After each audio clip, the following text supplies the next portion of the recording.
C'est en entrant dans une dynamique d'innovation, c'est en allant aux limites du possible, au travers d'un dialogue entre théorie et pratique, que nous trouverons vraisemblablement une nouvelle croissance pour répondre aux attentes de la société.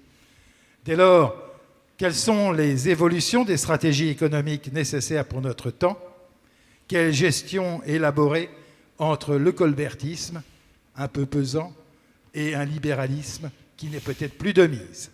Sur ce sujet, je vais céder la parole à Philippe Aghion. Philippe Aghion, qui est économiste, titulaire d'un doctorat en mathématiques, en économie mathématique.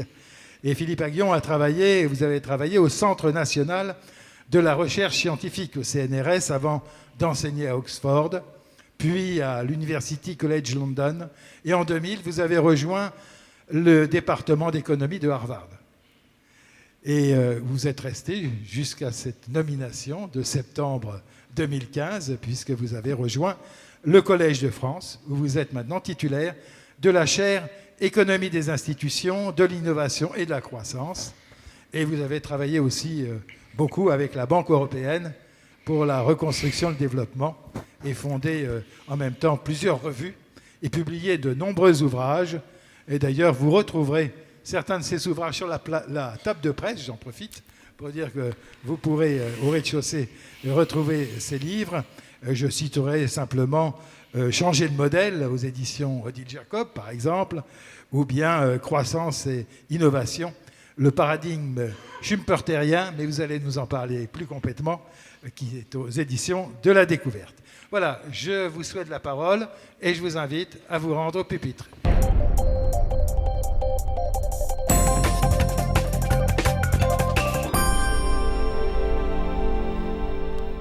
Voilà, merci beaucoup de m'avoir invité. Donc en fait, je suis économiste et ma spécialité c'est l'économie de la croissance, d'essayer de comprendre pourquoi il y a des pays qui croissent plus vite que d'autres, pourquoi il y a des pays qui se développent et qui s'arrêtent à mi-chemin, comme l'Argentine par exemple, c'est un pays qui avait une forte croissance de 1870 à 1930 et puis qui a arrêté de croître, qui a crû beaucoup moins vite. Donc essayer de comprendre pourquoi certains pays s'arrêtent à mi-parcours ou d'autres pays continuent et rejoignent le peloton de tête. Il y a toute une série d'énigmes qui sont reliées à la croissance. Une autre énigme, c'est par exemple le lien entre croissance et inégalité, très important. Comment on peut avoir une croissance qui soit compatible avec une maîtrise des inégalités. Une autre énigme, c'est ce qu'on appelle la stagnation séculaire. Il y a des gens qui pensent qu'on voit l'innovation partout, mais pas dans les statistiques de croissance. Gordon et d'autres ont écrit sur ce sujet-là. Et donc, voilà, il y a toute une série d'énigmes pour essayer de comprendre. Et quand j'ai étudié la théorie de la croissance, le modèle dominant, c'était le modèle néoclassique de Robert Solow, et qui était un modèle où la croissance provenait de l'accumulation du capital. En fait, on épargnait, grâce à l'épargne, on investissait, et l'investissement vous donnait de l'accumulation de machines, et ça vous donnait de la croissance.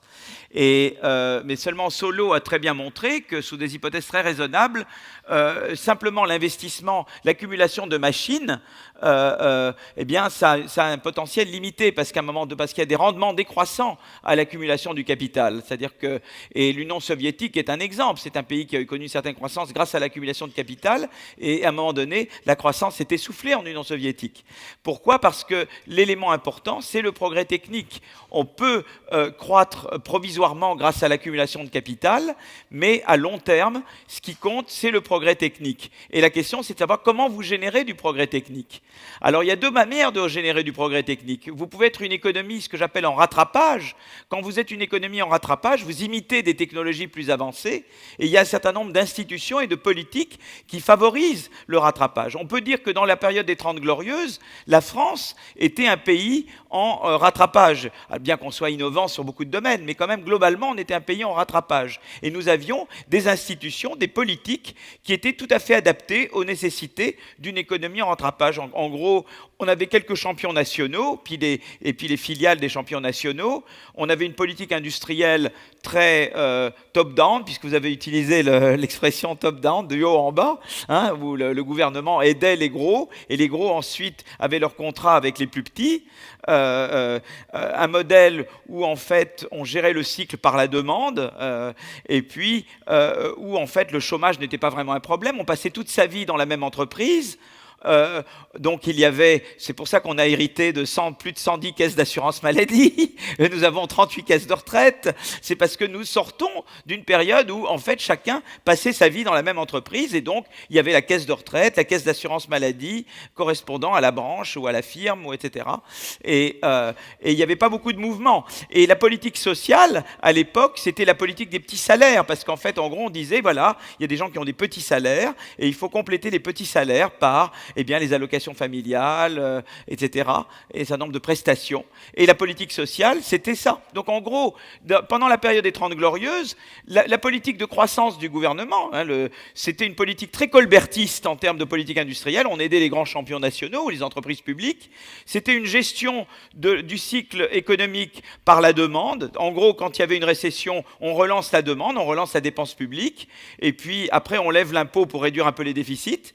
Et puis quand il y a trop de surchauffe, on monte les taux d'intérêt. En gros, c'était ça, on gérait le cycle de cette manière. Et puis la politique sociale, c'était la politique des petits salaires pour compléter.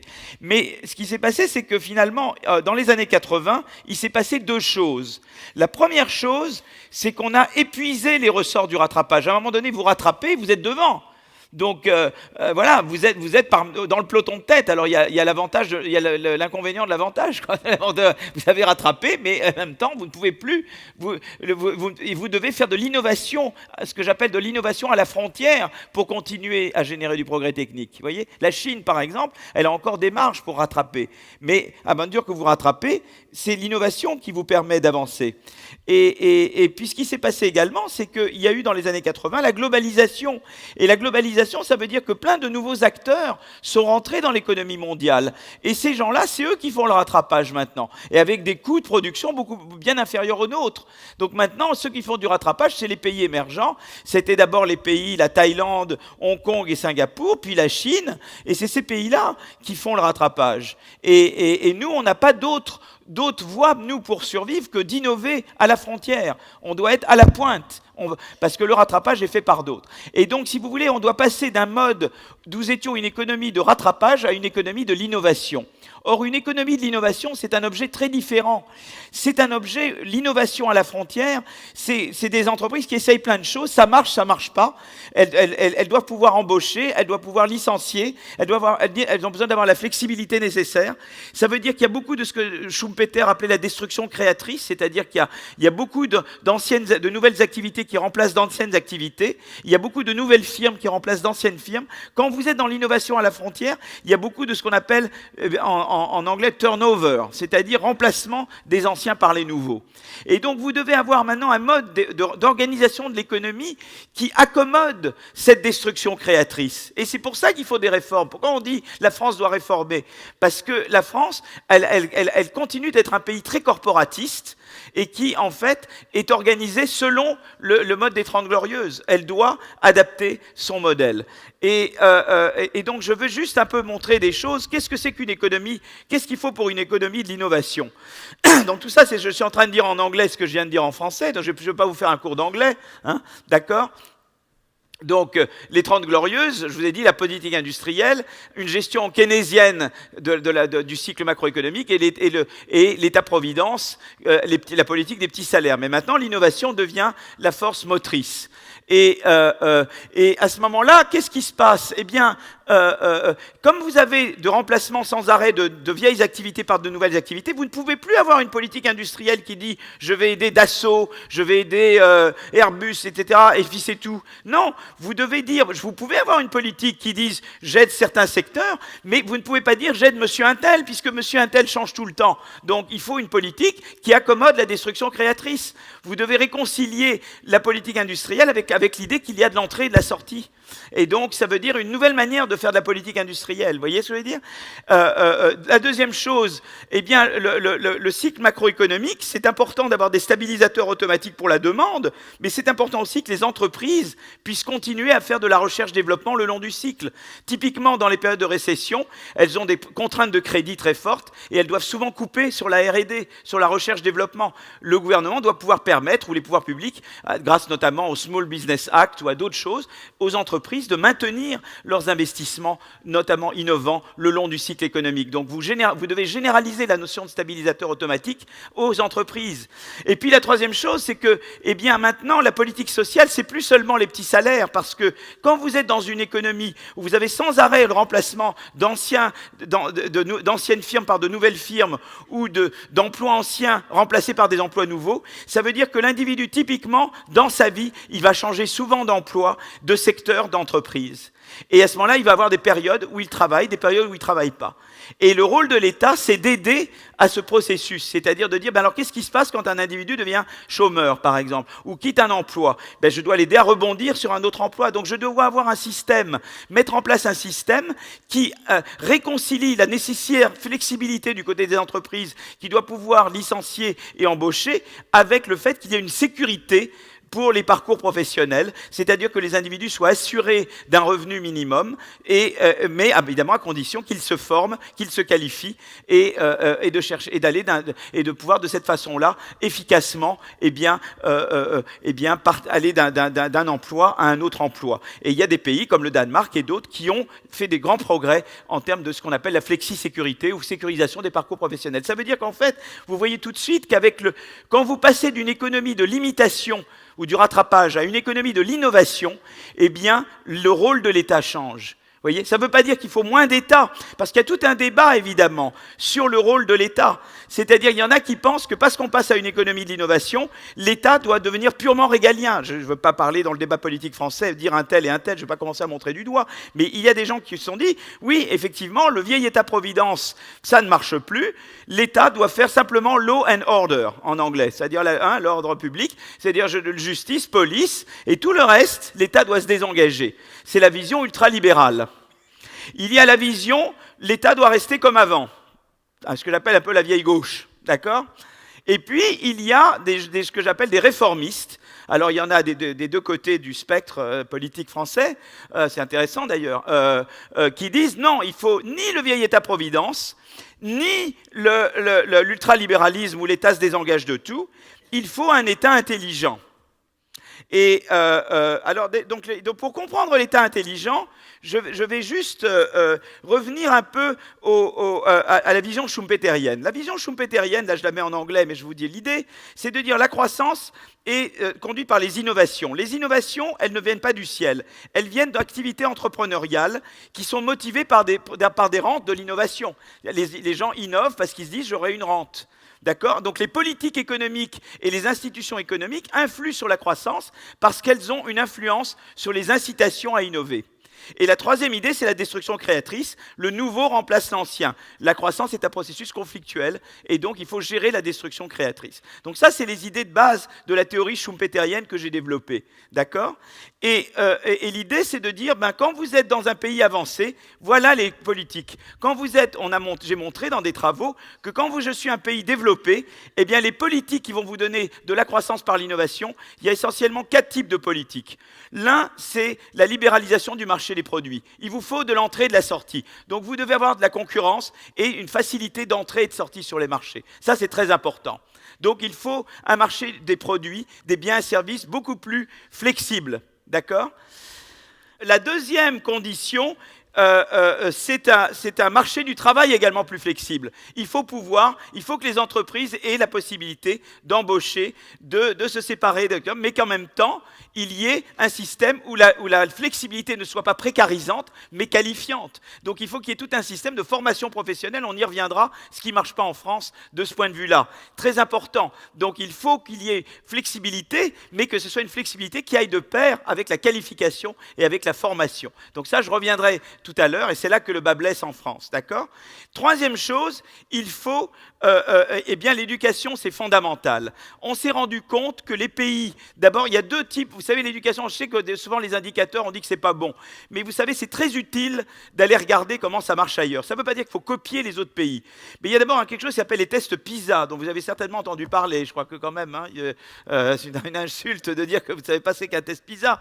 Bon, vous savez très bien ce qui se passe en France, c'est-à-dire que nous étions plutôt assez bons, mais nous avons des tests PISA qui se détériorent, et puis ils se détériorent surtout dans certains endroits, d'accord, dans les zones défavorisées, d'accord. Et on sait qu'en France, de plus en plus, l'origine sociale détermine la performance académique. On est assez d'accord là-dessus, non? Je pense que c'est pas... Ça, vous le savez. Hein. Donc, ce qui est très intéressant, eh bien, les études montrent que la croissance, y compris la croissance par l'innovation, est stimulée par des bons tests PISA. Quand vous avez une économie avec des bons tests PISA, c'est bon pour la croissance. Pourquoi? Parce que vous allez avoir une économie beaucoup plus innovante. C'est-à-dire que moi, je suis un innovateur, je peux embaucher beaucoup plus facilement quelqu'un qui s'adapte. Parce que j'ai dit que souvent, l'économie de l'innovation, c'est de se déplacer d'un emploi à un autre. Mais ça veut dire qu'il faut savoir se recycler facilement. Donc il faut avoir appris à apprendre. Et c'est à l'école qu'on apprend à apprendre. Peu importe, on peut apprendre quelque chose et après se recycler, se remettre à autre chose. Si on a une très bonne formation générale, c'est le socle, c'est la base. Et ça, c'est PISA. Je veux dire, en gros, hein, PISA est une bonne mesure. Bon, vous connaissez le système finlandais. Je ne vais pas dire qu'il faut copier la Finlande, mais quand même, c'est très intéressant. Parce que le système finlandais, il dépense autant d'argent que nous en éducation, le même pourcentage du PIB. Et ils ont des résultats meilleurs que nous. Et pourquoi? Parce qu'ils se concentrent sur deux choses. Un, c'est la qualité des profs. En Finlande, pour être prof, il faut avoir fait c'est donc un diplôme, le bac, 5 ans après. Mais surtout, ils ont un système de recyclage régulier. Les profs, régulièrement, se reforment et s'adaptent. Et ça, c'est un système qui est quand même très intéressant. Je ne dis pas qu'il faut copier la Finlande, mais c'est très intéressant. Et ils ont un autre pilier, qui est le tutorat. Le tutorat, ça veut dire qu'il n'y a jamais un enfant qui... Le redoublement est très rare en Finlande parce que les enfants sont pris en main dans des groupes par 5 ou 6 avec des maîtres et avec des gens qui sont des tuteurs. C'est très important. Je ne dis pas qu'on peut répliquer ça chez nous, mais c'est très intéressant de comprendre comment ça a marché chez eux. Et vous parliez tout à l'heure de l'établissement. L'établissement a beaucoup d'autonomie en Finlande. Il y a des programmes, donc il y a des curriculums, mais en même temps, l'établissement a une possibilité d'embauche.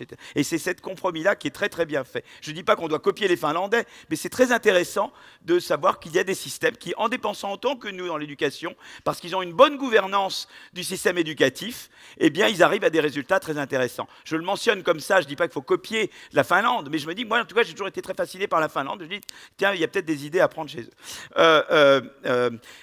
Mais ce qui est important aussi pour l'innovation, c'est l'université.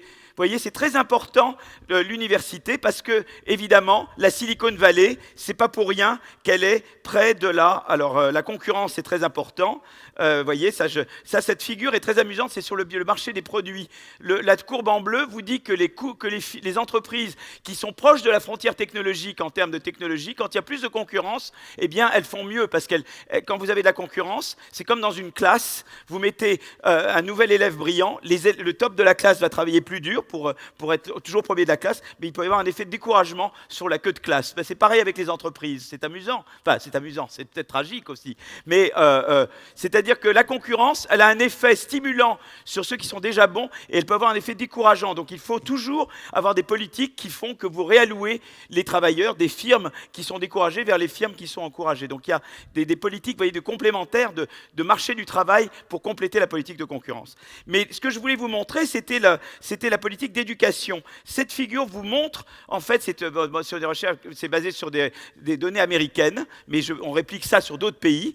C'est-à-dire que quand vous êtes un État américain qui est moins avancé, c'est surtout le niveau premier cycle, deuxième cycle universitaire qui est important. Mais quand vous êtes la Californie et le Massachusetts, vous êtes très avancé, c'est surtout le niveau doctoral qui est important. Parce que c'est pareil, vous avez la même problématique quand vous êtes le Mississippi, l'Alabama, vous êtes en logique de rattrapage. Donc là, pour le rattrapage, école primaire, secondaire et premier cycle, deuxième cycle, ça suffit. Mais quand vous êtes vraiment en innovation frontière, c'est très important aussi d'investir, aussi, c'est pas au lieu de, aussi d'investir dans la formation doctorale. Donc ça, c'est des choses très intéressantes. Et pour ça qu'en France, maintenant, on s'est rendu compte qu'il fallait moderniser l'université. Nous avions de bonnes grandes écoles, mais le problème, c'est que le système français souffre d'une division entre grandes écoles et universités.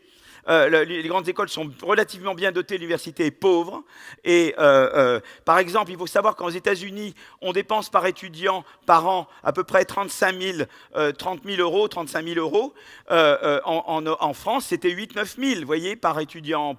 Alors évidemment, dans les grandes écoles, c'est plus près de 20 000. Mais donc, il y a vraiment une inégalité. Donc, il fallait vraiment, en France, doter l'université française vraiment d'une capacité de recherche qu'il n'y avait pas et qu'il y a dans d'autres pays qui sont innovants. Donc, pour le faire de l'innovation, il faut une école de qualité, ce que vous faites ici, mais il faut également investir dans l'université, avoir des universités qui non seulement soient bien dotées, mais qui soient bien gouvernées. Et moi, j'ai essayé de pousser pour que les universités soient plus autonomes. Donc ça, il y a eu la réforme de l'autonomie. Et puis, je poussais aussi pour qu'il y ait des boards. Vous savez que dans les universités, il y ait des conseils d'administration avec des extérieurs. Ça peut être des anciens étudiants, ça peut être des gens de la région, ça peut être des scientifiques d'autres universités qui contrôlent un petit peu, qui ont un peu un droit de regard sur ce qui se passe. Comme une entreprise, elle a un board. Et bien, toutes les grandes universités mondiales ont un board, elles ont un sénat académique qui est composé des professeurs qui gouvernent au jour le jour, mais elles ont aussi un board, ce qu'on appelle un board, un conseil d'administration qui surveille les activités. C'est très important. Donc il y a vraiment une révolution à faire dans l'université pour être une économie d'innovation. Vous savez, c'est un truc très important. Les Chinois veulent devenir une économie de l'innovation. On leur dit oui, mais tant que le Parti communiste décide de qui devient professeur ou pas, vous n'aurez pas une économie de l'innovation. C'est très important. Les Allemands ont compris qu'il fallait qu'ils modernisent leurs universités. Ils ont fait la Excellence Initiative. Et nous, après que les Allemands aient fait la leur, on a lancé les fameuses IDEX et les LABEX. Et ça a été très important parce qu'il fallait que les universités se modernisent et deviennent vraiment opérantes. C'est pas pour rien que la Silicon Valley est près de Stanford ou que la route 128 est près de Harvard MIT. Il faut qu'on ait l'équivalent chez nous. Donc ça, c'est un pilier vraiment. C'est pour ça qu'ici, c'est l'enseignement.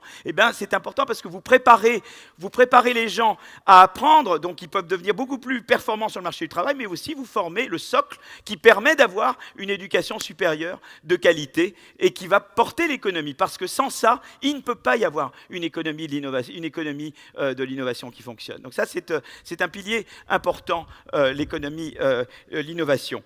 Donc je continue. Il y en a une autre qui est la finance, mais ça, je ne veux pas vous embêter. On a des banques, mais on n'a pas suffisamment de capital risque. Vous savez, le capital risque, c'est des gens, quand vous faites commencer avec une idée nouvelle, vous n'avez pas de machine, vous n'avez rien pour gager votre emprunt, et vous avez besoin de ce qu'on appelle de quelqu'un qui va prendre une partie des actions chez vous, et qui va un peu contrôler ce que vous faites. On appelle ça un venture capitaliste, et c'est des animaux très rares chez nous, très répandus dans les pays, aux États-Unis ou au Canada, etc. Et c'est très important quand on fait une économie d'innovation. Donc ça aussi, on a besoin de moderniser notre système financier. En gros, les piliers, c'est ça. Marché des biens très flexible, marché des produits flexibles, éducation supérieure, moderne et bien gouvernée, et un système financier adapté. Quand vous avez ces quatre choses-là, vous êtes bien paré pour pouvoir être une économie de l'innovation. Voilà. Et donc, en fait, si vous voulez, ce qui est intéressant, c'est que je voulais vous montrer, si vous voulez, il y a des pays qui l'ont fait, des pays qui ne l'ont pas fait, cette transformation-là. Je veux juste vous montrer quelque chose, je ne veux pas vous garder trop longtemps, c'est de vous parler des vagues technologiques. Je veux vous montrer des dessins. Ça, c'est un dessin qui représente le taux de croissance de la productivité aux États-Unis. Et vous voyez que depuis la fin du 19e siècle, vous voyez, jusqu'en 2011, vous voyez quand même qu'il y a deux sommets. Vous voyez, c'est un peu une montagne, et vous voyez qu'il y a deux sommets.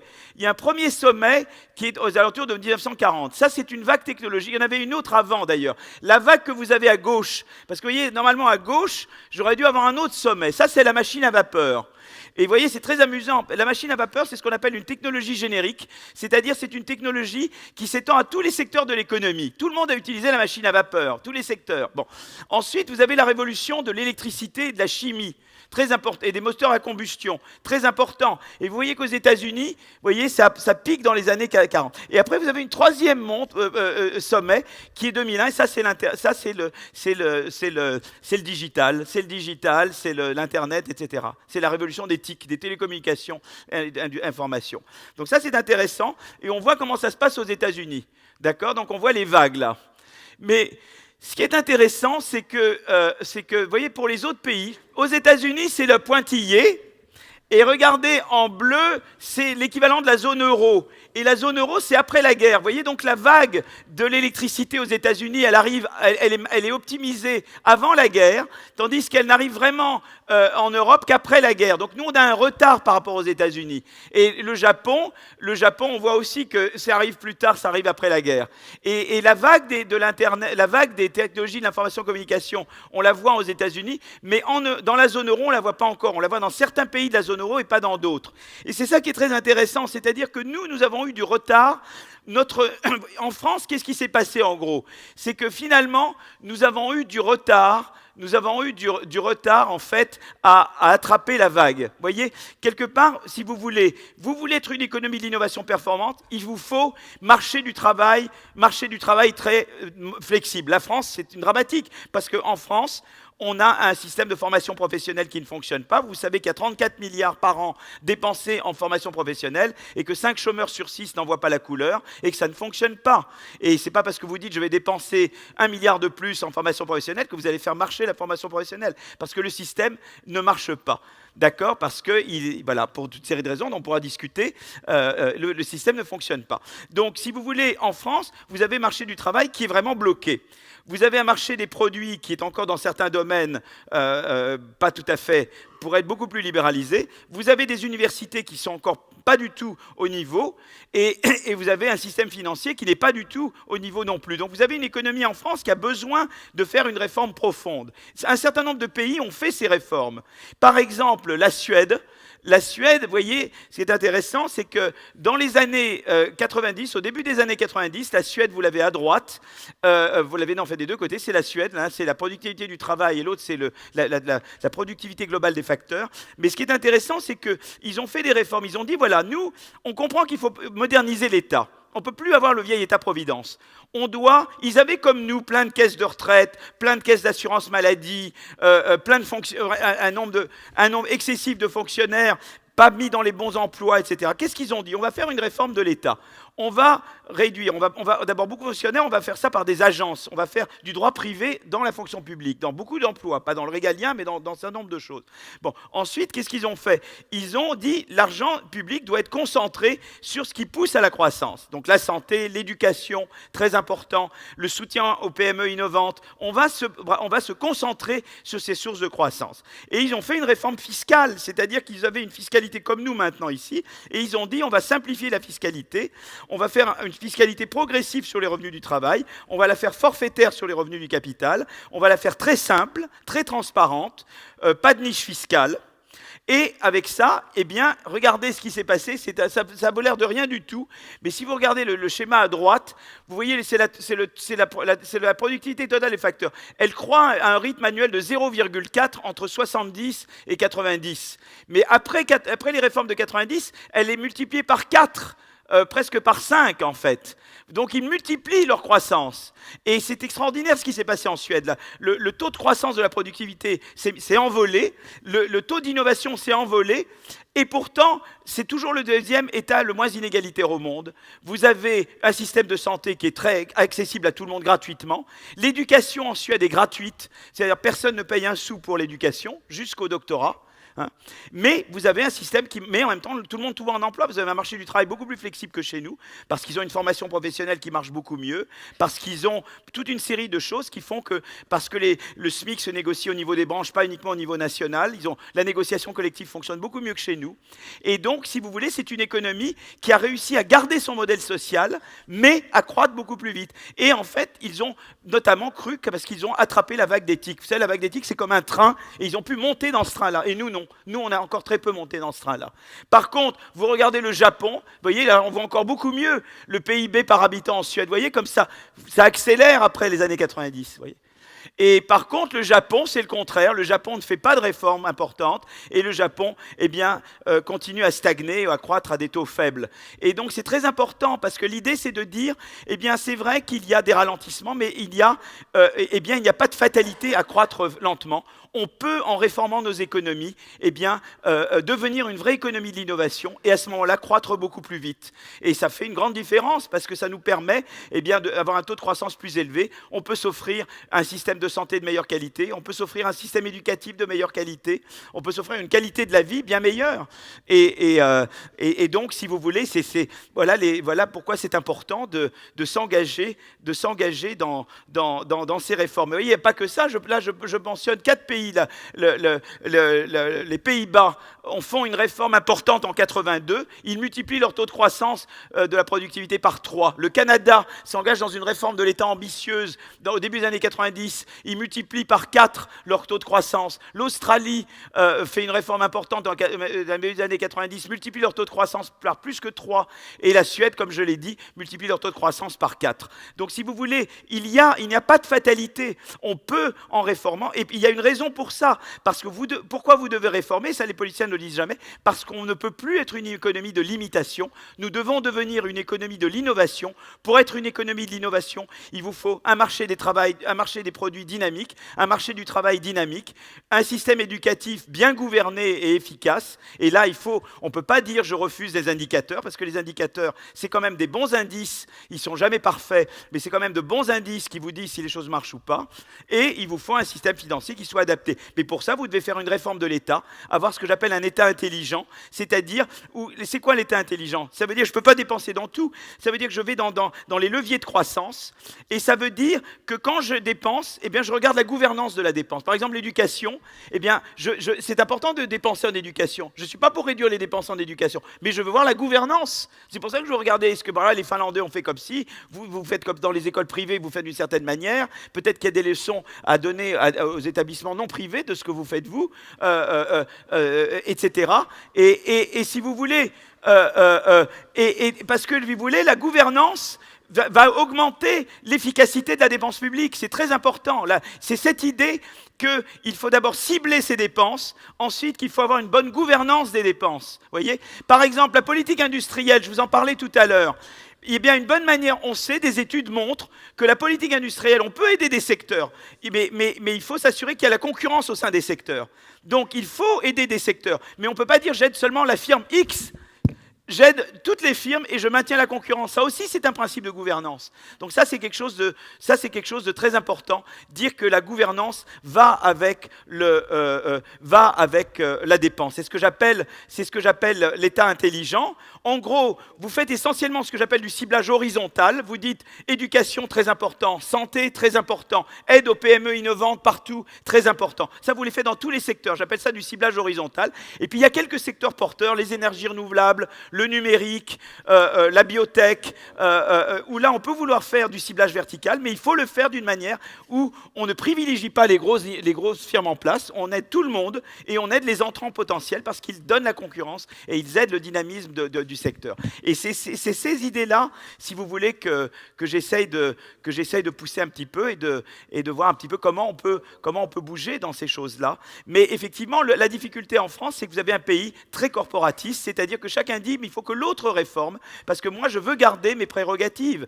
Donc, si vous voulez, moi, je fais toujours la blague avec Emmanuel Macron, que je connais depuis longtemps. Emmanuel, j'étais avec lui à la commission Attali, il venait toujours à la maison, parce que vous voulez prendre des leçons d'économie. Et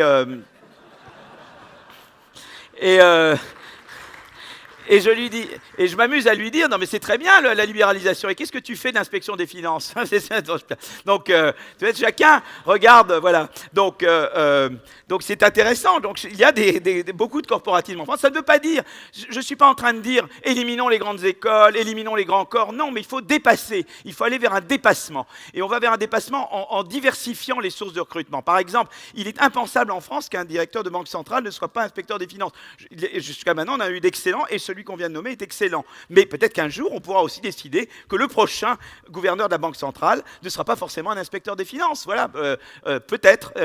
Vous voyez, et d'autres, et diversifier, si vous voulez, les recrutements. Et je crois que ça, c'est très important.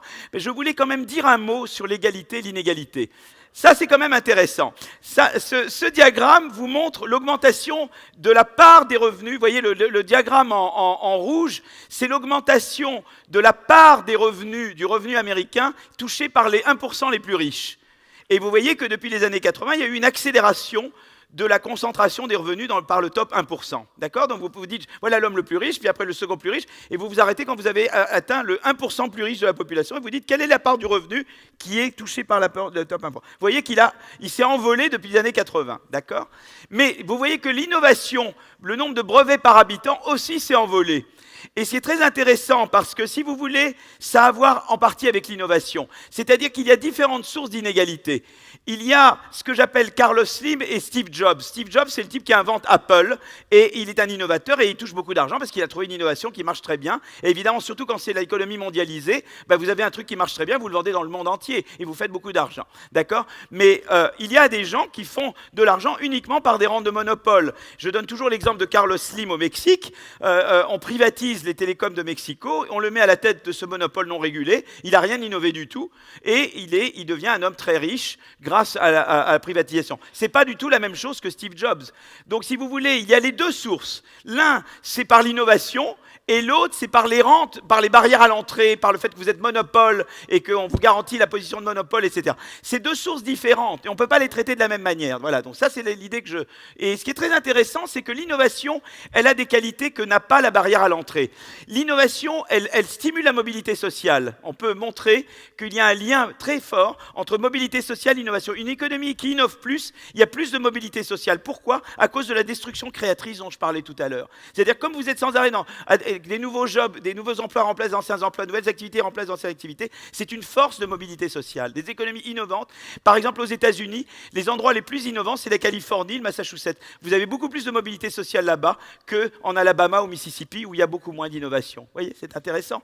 Par contre, et l'autre chose très intéressante, c'est que si vous regardez le lien entre innovation et des mesures plus globales d'inégalité, l'écart à l'égalité parfaite, eh bien vous ne voyez pas tellement de lien. C'est ça qui est intéressant. L'innovation augmente la part du top 1%, parce que, évidemment, un innovateur qui réussit bien fait des grosses rentes, évidemment. Mais les rentes sont temporaires, parce qu'au bout d'un certain temps, vous êtes imité par d'autres, ou vous êtes amélioré par quelqu'un d'autre. Et quelqu'un d'autre fait mieux que vous. Et donc, c'est des rentes temporaires. Mais l'innovation a cette vertu que, d'abord, elle génère de la croissance, elle génère de l'inégalité tout en haut, mais elle est temporaire. Elle ne génère pas d'inégalité globale, c'est la courbe en gris. Et elle stimule la mobilité sociale. Tandis que les barrières à l'entrée à la Carlos Slim, elles, on peut montrer qu'elles augmentent les inégalités globales, qu'elles réduisent la croissance, puisqu'elles entravent la concurrence, et qu'elles réduisent la mobilité sociale. Et donc, si vous voyez, c'est très intéressant parce que vous vous dites, et c'est très important la maîtrise des inégalités, mais la question que je dois me poser, c'est quand je fais une réforme, qu'est-ce qu'elle fait à la mobilité sociale et à l'inégalité au sens large? Ce qui est intéressant avec les Suédois, je reviens toujours à ma Suède des années 90, ils font un certain nombre de réformes qui dopent l'innovation. En Suède, la part du top 1% augmente depuis les années 90. Mais si vous regardez l'inégalité au sens large en Suède, elle n'a pas augmenté et la mobilité sociale en Suède n'a pas été réduite. C'est ça qui est intéressant. Je veux parler du lien entre croissance et inégalité. Comment je peux faire de la croissance inclusive, de la croissance qui inclut tout le monde, de la croissance qui laisse personne sur le bord de la route, qui réconcilie croissance et mobilité sociale? Eh bien, comment je fais? Je regarde d'abord les leviers de croissance dans une économie développée. J'en ai parlé tout à l'heure. Qu'est-ce que je vous ai dit? L'éducation et l'éducation supérieure. Le marché des biens plus dynamique, le marché du travail plus dynamique. Et vous vous demandez, qu'est-ce que ça va faire à la mobilité sociale? Eh bien, regardons. L'éducation, eh bien, ça, ce diagramme est fait par des collègues à moi aux États-Unis. Ils ont regardé les tests, ils ont fait l'équivalent des tests PISA aux États-Unis, et ils ont regardé, même pas au niveau des États, mais au niveau beaucoup plus fin des commuting zones, c'est-à-dire c'est comme des municipalités aux États-Unis. Et ils ont vu que les municipalités où il y avait de meilleurs tests PISA, c'est là où il y a le plus de mobilité sociale. Comment ils mesurent la mobilité sociale? On regarde le revenu des parents et le revenu des enfants. Quand le revenu des parents est très corrélé au revenu des enfants, il y a peu de mobilité sociale. Quand le revenu des enfants est peu corrélé avec le revenu des parents, il y a beaucoup de mobilité sociale. Ils se sont rendus compte que les endroits où il y a de la mobilité sociale, c'est là où il y a de l'éducation. Bon, c'est pas un scoop, hein. Si je vous dis l'éducation, ça vous donne de la mobilité sociale, on va dire, Guillaume, il est venu nous casser les pieds pendant 1 heure pour nous expliquer que c'est bon. Donc ça, vous allez dire, bon, c'est confortant. dont vous faites une œuvre très utile, puisque vous générez de la croissance et vous générez de la mobilité sociale. C'est quand même bien de savoir ça, c'est quand même sympa, non? Voilà. Donc vous êtes au cœur de ce que j'appelle la croissance inclusive. Mais ce qui est plus surprenant, c'est ce qui vient maintenant. C'est que vous pouvez regarder le lien entre la mobilité sociale et ce que j'appelle la destruction créatrice des entreprises, c'est-à-dire le taux de remplacement d'anciennes entreprises par des nouvelles. Alors là, en abscisse, j'ai mis en fait une mesure inverse de mobilité sociale, c'est-à-dire les différences de revenus espérés entre des fils de riches et des fils de pauvres. Donc plus elle est grande, moins vous avez de mobilité sociale. Et en abscisse, j'ai mis le taux de remplacement de nouvelles firmes, d'anciennes firmes par des nouvelles. Et on voit que les endroits aux États-Unis où il y a le plus de remplacement, de plus de destruction créatrice, donc qui est une mesure de dynamisme du marché des biens et services, eh bien c'est là où la mobilité sociale est la plus importante. Donc la dynamisme des biens et services, quand vous faites une réforme comme ça aide la concurrence dont vous parliez tout à l'heure. La concurrence sur le marché des biens et services, en elle-même, elle crée de la mobilité sociale. C'est intéressant. Et le troisième, c'est la mobilité du marché du travail. Je reprends la même chose et je mets en abscisse le taux de remplacement d'anciens emplois par de nouveaux emplois, qui est une mesure du dynamisme sur le marché du travail, et cette mesure inverse de mobilité sociale en ordonnée. Et à nouveau, vous voyez que quand vous avez davantage de mobilité sur le marché du travail, eh bien, vous avez davantage, dans les endroits aux États-Unis où vous avez davantage, c'est également des endroits où vous avez davantage de mobilité sociale. Donc c'est intéressant parce qu'il y a de l'espoir, si vous voulez. Alors évidemment, tout est dans la manière dont on fait les politiques. Si on fait une politique de dire flexibilité, on a le droit de licencier, d'embaucher, mais il n'y a pas de formation professionnelle, évidemment, cette courbe, elle va se ratatiner. Elle ne sera pas comme ça. Mais si vous faites une politique de flexibilité où vous avez vraiment une formation professionnelle, comme en Allemagne, où vous avez des chèques personnels de formation et on choisit entre des prestataires de services, qui est beaucoup mieux qu'en France, où c'est les OPCA qui gèrent l'argent et en fait, ça finance les syndicats et ça ne finance pas la formation professionnelle, hein, on connaît, hein. D'accord? Donc, si on fait comme en Allemagne ou comme dans les pays scandinaves, etc., eh bien, à ce moment-là, évidemment, cette courbe est beaucoup plus, comme, voyez, décroissante que si vous avez un mauvais système de formation. Donc, si vous voulez, maintenant, l'idée, c'est pas de savoir est-ce qu'il faut libéraliser le marché des biens ou le marché du travail, c'est comment le faire de manière à avoir la qualification. Et pourquoi l'éducation, c'est tellement important? Parce que l'éducation, ça doit être à tous les niveaux. C'est-à-dire qu'il y a l'école, et après, eh bien, l'individu doit pouvoir retourner à l'école toute sa vie. Il doit pouvoir, l'école doit être un endroit où les gens viennent toute leur vie.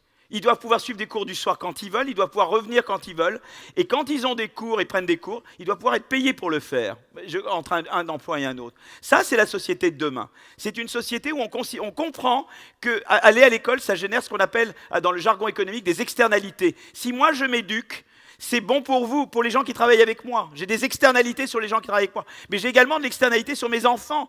Et j'ai des externalités de croissance. Parce que je permets qu'on adapte des technologies plus vite. Eh bien, comme je génère ces externalités, je mérite d'être payé. Ça mérite salaire. Il faut repenser le lien entre revenus, éducation et travail. Et je crois que là, il y a vraiment, je crois que c'est ça l'ère digitale. C'est une ère où on va pouvoir gérer cette relation. C'est-à-dire, c'est peut-être des endroits où les gens travailleront en partie à la maison chez eux, en partie en entreprise, en partie en formation ou pas, mais ils ont une sécurité de revenus tant qu'ils continuent à faire cette combinaison-là. Et je crois que c'est ça les grands défis, c'est-à-dire que vous êtes à la base de tout parce que c'est pas seulement qu'on va à l'école au début, on va à l'école à tous les stades de sa vie, on retourne à l'école régulièrement.